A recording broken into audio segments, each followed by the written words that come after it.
নামি দামি রেস্টুরেন্ট থেকে বিয়েবাড়ি, সব জায়গায় মাছের মাথা দিয়ে মুগ ডালের কদর অনেক বেশি।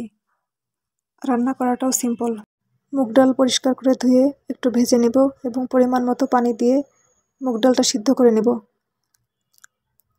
মুগ ডাল প্রথমে ভেজে তারপর ধুয়ে নিলেও হবে। ডাল সিদ্ধ হয়ে গেলে একটা পাত্রে রেখে দিব।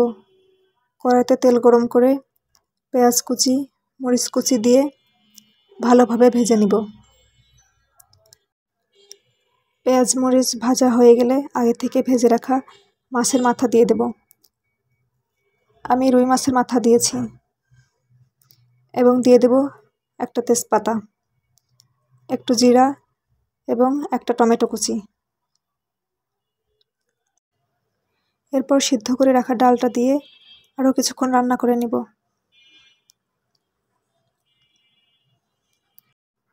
ডাল রান্না প্রায় হয়ে আসলে দিয়ে দেব ভাজা জিরার গুঁড়া এবং কিছুটা ধনিয়া পাতা কুচি।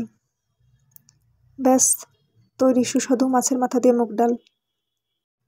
এইভাবে ডাল রান্নাটা আমার সবথেকে বেশি পছন্দের।